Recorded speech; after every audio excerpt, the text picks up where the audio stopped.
पुन्हा पाहूयात गावाकडच्या बातम्या। वैष्णवी हगवण्याच्या मारेकऱ्यांना कठोरात कठोर शिक्षा करा या मागणीसाठी देहूतील किवळे विकासनगर इथे कॅन्डल मार्च काढण्यात आला। हुंड्याची प्रथा कायमस्वरूपी बंद करून हुंडा मागणाऱ्यांवरती कठोर कारवाईची मागणी करण्यात आली आहे। कोल्हापुरातील लाखो भाविकांचं श्रद्धास्थान असलेल्या दख्खनचा राजा श्री ज्योतिबाचा डोंगर परिसर देशी वाणांच्या झाडांनी बहरणारे 10,000 झाडं लावून डोंगर संवर्धन करणार असून त्यातून दख्खन केदारण्य तयार केलं जाणार आहे। या कार्यक्रमाला फडणवीस आणि गडकरी ऑनलाईन उपस्थित राहणार आहेत। शेतकऱ्यांच्या प्रश्नाच्या मुद्द्यावरून ठाकरेंची शिवसेना आता मराठवाड्यामध्ये आंदोलन पुकारणार आहे। आजपासून ठाकरेंची शिवसेना सरकार विरोधात क्या हुआ तेरा वादा असा थेट सवाल करत सरकारला धारेवर धरणार आहे। शिवसेना उभाटाच्या पदाधिकाऱ्यांनी या संदर्भात माहिती दिली। तुळजापूर ड्रग्ज प्रकरणाच्या मुद्द्यावरून ठाकरेंच्या शिवसेनेचे 2 आमदार आणि 1 खासदार मुख्यमंत्र्यांची भेट घेणार आहेत। पोलीस तपासातील चार्जशीटमध्ये मुख्य आरोपी सूत्रधार पोलिसांनी जाणीवपूर्वक वगळल्याचा आरोप आमदार कैलास पाटील यांनी केलाय। त्यामुळे हा तपास संशयास्पद असल्यामुळे तपास यंत्रणा बदलण्याची मागणी करण्यात येणार आहे। उत्तर महाराष्ट्रातील प्रवाशांसाठी एक आनंदाची बातमी आहे। गोंदिया ते कोल्हापूर दरम्यान धावणाऱ्या महाराष्ट्र एक्सप्रेसला आता LHB कोचेस लावण्यात आलेत। त्यामुळे प्रवास अधिक सुरक्षित, वेगवान आणि आरामदायक होणार आहे। जळगाव जिल्ह्यातील बोदवड तालुक्यातील शेतकरी शांताराम कोळी यांनी जिल्हा परिषद कार्यालयासमोर अंगावरती पेट्रोल ओतून आत्मदहनाचा प्रयत्न केला। तलावातील पाण्यामुळे त्यांच्या शेतीचं नुकसान होत आहे, मात्र याकडे प्रशासन दुर्लक्ष करत असल्यामुळे त्यांनी हे टोकाचं पाऊल उचललं। जळगावातील दीपनगर औष्णिक वीज निर्मिती केंद्रातनं मोठ्या प्रमाणात राखेचं प्रदूषण होत आहे। या राखेच्या प्रदूषणामुळे परिसरातील शेतकरी त्रस्त झालेत। राखेच्या प्रदूषणामुळे तापी नदीच्या पाण्याचंही प्रदूषण होत असल्याचा आरोप एकनाथ खडसेंनी केला। छत्रपती संभाजीनगरमध्ये शेतकऱ्यांचं विविध योजनांचं अनुदान रखडले। शेतकऱ्यांनी गाय, गोठा, फळबाग लागवड, विहीर इत्यादी कामं योजनेच्या माध्यमातून केली, पण त्यांचे पैसे खात्यात जमा होत नसल्यामुळे खरीपाच्या पेरण्या कशा करायच्या असा प्रश्न शेतकऱ्यांना पडलाय। छत्रपती संभाजीनगरमध्ये महाविद्यालयातील पदव्युत्तराच्या 196 विभागांची तपासणी करण्याचा निर्णय कुलगुरूंनी घेतलाय। विद्यापीठाच्या कार्यक्षेत्रातील 1 आणि विद्यापीठाच्या बाहेरील 1 अशा 2 प्राध्यापकांच्या समितीकडनं 10 जूनपासून तपासणी होणार असून त्यानंतरच पदव्युत्तरचा प्रवेश होणार आहे। मध्ये बघूयात गावाकडच्या 50 बातम्या। ठाणे आणि मुंबईत स्वबळावर निवडणुका लढण्याच्या दृष्टीनं भाजपनं चाचपणी सुरू केली असून त्याच अनुषंगानं ठाण्यात उद्या कोकण विभागाची बैठक भाजपनं आयोजित केली आहे। या बैठकीमध्ये आगामी पालिका निवडणूक स्वबळावर लढण्याच्या दृष्टीनं चर्चा होणार असल्याची माहिती सूत्रांनी दिली। ओबीसी नेते लक्ष्मण हाके यांची जीभ घसरली। उपमुख्यमंत्री अजित पवारांचा हाकेंनी एकेरी उल्लेख केला। अजित पवार महाराष्ट्राच्या राजकारणातील दरोडेखोर आणि चोर आहेत अशी मुक्ताफळं त्यांनी उधळली। या वक्तव्यानंतर अजित पवार गटाकडून तीव्र निषेध व्यक्त केला जातोय।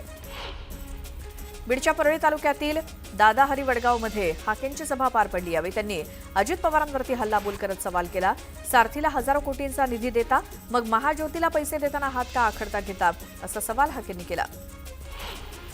वादग्रस्त बडतर्फ पोलीस उपनिरीक्षक रणजित कासले याला अंबाजोगाई न्यायालयानं 2 दिवसांची पोलीस कोठडी सुनावली। कासलेला पोलिसांनी मुंबईतल्या जेलमधनं ताब्यात घेतलं। जळगावात श्री महेश नवमी निमित्तानं समाज बांधवांनी शोभायात्रेत उत्स्फूर्त सहभाग घेतला। यावेळी शोभायात्रेत सजीव देखाव्यांसोबतच भव्य शिवलिंग आकर्षण ठरलं। लाडकी बहीण योजनेच्या निधीवरनं यशोमती ठाकूर यांनी सरकारवरती हल्लाबोल केला। संविधान आणि सर्वोच्च न्यायालयाचे नियम हे पायदळी तुडवून सामाजिक न्याय आणि आदिवासी विभागाचा पैसा लाडक्या बहिणींसाठी वापरला जातो असा गंभीर आरोप यशोमती ठाकूर यांनी केला। बीडमध्ये ऊसतोड कामगार महिलांच्या 800 महिलांच्या गर्भपिशव्या काढल्याचं प्रकरण समोर आल्यानंतर यावरती माजी मंत्री काँग्रेस नेत्या यशोमती ठाकूर यांनी राज्य महिला आयोगावरती सवाल उपस्थित केलाय। बीडमध्ये 800 महिलांच्या गर्भपिशव्या काढल्या, महिला आयोग काय झोपलाय का असा सवाल त्यांनी केला। हिंगोली जिल्ह्यामध्ये काँग्रेस पक्षाला आणखी एक धक्का बसलाय। काँग्रेसचे युवक आघाडीचे जिल्हाध्यक्ष बालाजी कर्डिले यांनी बुधवारी ठाकरेंच्या शिवसेनेत प्रवेश घेतला। मुंबईमध्ये पक्षप्रमुख उद्धव ठाकरे यांच्या हस्ते त्यांनी शिवबंधन बांधलं। काँग्रेसचे माजी गृहराज्यमंत्री सिद्धराम म्हेत्रे हे एकनाथ शिंदे यांच्या शिवसेनेत प्रवेश करणार आहेत। त्यासाठी अक्कलकोट इथल्या मंगळुऱ्या हायस्कूल जवळच्या मैदानावरती जाहीर मेळावा आयोजित करण्यात आलाय। इंदिरा गांधींच्या मंत्रिमंडळात राज्यमंत्री राहिलेले अरविंद नेताम आज संघाच्या कार्यक्रमात प्रमुख अतिथी म्हणून उपस्थित राहणार आहेत। अखिल भारतीय पातळीवरील कार्यकर्ता विकास वर्ग द्वितीयचा आज रेशीम बागेत समारोप सरसंघचालक मोहन भागवत यांच्या उपस्थितीत पार पडणार आहे। भारतातील सेवा व्यवसायातील खरेदी व्यवस्थापकांचा कल दर्शवणारा HSBC इंडिया सर्व्हिसेस PMI निर्देशांक मे महिन्यात किंचित वाढीसह 58.8 गुणांवरती नोंदला गेला. एप्रिलमध्ये हा गुणांक 58.7 गुणांवरती होता. केंद्रीय अर्थमंत्री निर्मला सीतारामन येत्या 10 जून रोजी सर्व वित्तीय नियामकांच्या प्रमुखांसह बैठक घेणार आहेत. वित्तीय स्थिरता आणि विकास परिषदेची ही बैठक मुंबईत पार पडणार आहे. राज्यातील ITIमध्ये या शैक्षणिक वर्षापासून 6 नवीन अत्याधुनिक अभ्यासक्रम सुरू करण्यात येणार आहेत. 6 महिने ते 2 वर्ष असा त्यांचा कालावधी असेल, अशी माहिती राज्याचे कौशल्य विकास मंत्री मंगलप्रभात लोढा यांनी दिली. राज्यातील वाढत्या वाघांची संख्या लक्षात घेता अन्य राज्यांमध्ये ते पाठवता येतील का याची चाचपणी करण्यात येणार असून मागणी असलेल्या राज्यांशी चर्चा देखील केली जाणार आहे. राज्यात दरवर्षी वाढणारी कर्करुग्णांची संख्या, उपचारासाठी होणारी फरफट थांबवण्यासाठी वैद्यकीय शिक्षण विभागानं राज्यात आसाम कॅन्सर केअर प्रकल्प राबवण्याचा निर्णय घेतलाय. राज्यातील जवळपास सर्वच जिल्ह्यातील 36 वैद्यकीय महाविद्यालयांमध्ये कर्करोगावर उपचार करण्यात येणार आहेत. या प्रकल्पासाठी 5,000 कोटींचा खर्च अपेक्षित आहे.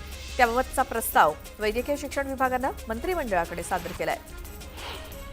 रिक्षा भाडेवाढीला मंजुरी मिळाल्यानंतर 26,000हून अधिक रिक्षा चालकांनी मीटरचं अद्ययावतीकरण केलेलं नाही. त्यामुळे मनमानी पद्धतीनं भाडे वसुली करणाऱ्या अशा मुजोर रिक्षा चालकांना ठाणे प्रादेशिक परिवहन विभागाकडून प्रतिदिन दंड लावण्यात येणार आहे. पुणे महानगरपालिकेत तब्बल 7,336 पदं रिक्त आहेत. गेल्या काही वर्षात महापालिकेकडून सेवानिवृत्त होणाऱ्यांची संख्या वाढली आहे. त्या तुलनेत मात्र नोकर भरती कमी प्रमाणात होत असल्यामुळे रिक्त पदांची संख्या देखील वाढली आहे. मोठ्या प्रमाणात पदं रिक्त असल्यामुळे कमी कर्मचाऱ्यांमध्ये महापालिकेचा कारभार चालवण्याचं आव्हान प्रशासनासमोर आहे. पुणे महानगरपालिकेच्या विद्युत विभागानं शहरातील अनधिकृत फलक आणि त्यांच्या विद्युत जोडणीची तपासणी करण्याचा निर्णय घेतलाय. बेकायदा फलक आढळल्यास संबंधित व्यक्ती आणि संस्थांवरती दंडात्मक कारवाई केली जाईल.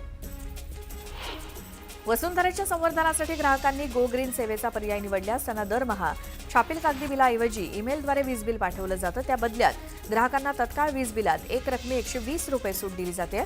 आतापर्यंत 3 कोटींपैकी 6,16,000 लघुदाब ग्राहकांनी या योजनेचा लाभ घेतला अशी माहिती महावितरणने दिली.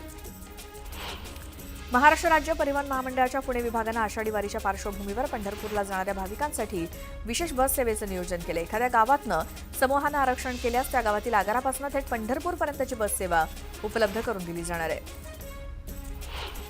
अतिक्रमण कारवाईसाठी मागील आठवड्यापासून बंद ठेवण्यात आलेला सिंहगड किल्ला आजपासून पर्यटकांसाठी पुन्हा खुला करण्यात आलाय. सिंहगड किल्ल्यावरती मोठ्या प्रमाणात अतिक्रमण झालं होतं. तसंच पावसाळी कामांसाठी हा किल्ला 29 मे पासून बंद होता. देशभरात कोरोनाचा प्रादुर्भाव वाढत असल्यामुळे सरकारनं सर्व आरोग्य यंत्रणांना सतर्कतेच्या सूचना दिल्या आहेत. त्यानुसार चंद्रपूर जिल्ह्यात सुद्धा प्रशासनानं संपूर्ण यंत्रणा कार्यान्वित केली. रुग्णालयात सर्व आवश्यक त्या उपाययोजना करण्यात आलेल्या आहेत. कल्याण डोंबिवली पालिका हद्दीमध्ये कोरोना रुग्णांची संख्या दिवसेंदिवस वाढते. असं असताना कोरोनानं आणखी एका व्यक्तीचा उपचारादरम्यान मृत्यू झालाय. त्यामुळे कोरोनामुळे मृत्यू झालेल्यांची संख्या आता 3 वरती गेली आहे. मध्ये अशाच काही वेगवान बातम्या बघणार आहोत. त्याची सुरुवात करूयात महत्त्वाच्या बातम्यांनी. महत्त्वाच्या बातम्या प्रायोजक पुष्कराज रागी डिलाइट्स, महाराष्ट्राचं लाडकं आणि नंबर 1 नाचणी सत्व.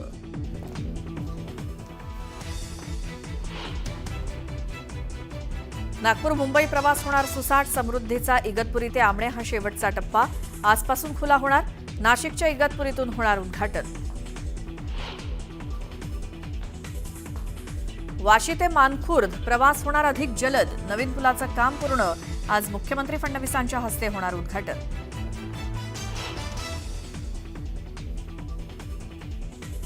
अकरावी प्रवेशासाठी ऑनलाईनची आजपर्यंत मुदत. दुपारी 2 वाजेपर्यंत विद्यार्थ्यांना भरता येणार अर्ज.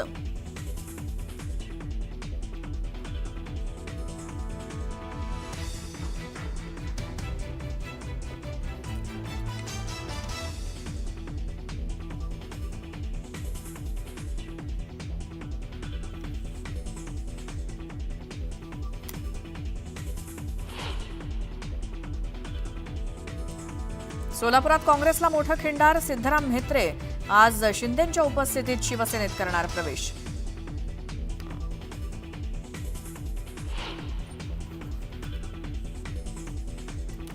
अयोध्येतील राम मंदिरातील राम दरबार 6 जूनपासून भाविकांसाठी होणार खुला.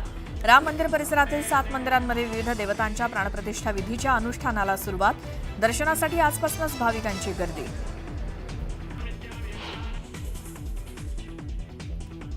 बेंगळुरूतल्या चेंगराचेंगरीत आतापर्यंत 11 जणांचा मृत्यू तर 33 जण जखमी. चेंगराचेंगरी प्रकरणी न्यायालयीन चौकशी होणार. कर्नाटकचे मुख्यमंत्री सिद्धरामय्यांकडनं आदेश.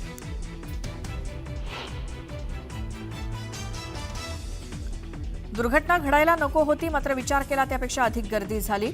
मुख्यमंत्री सिद्धरामय्यांचं घटनेवरती स्पष्टीकरण, तर सरकारकडनं मृतांच्या वारसांना 10 लाखांची मदत जाहीर.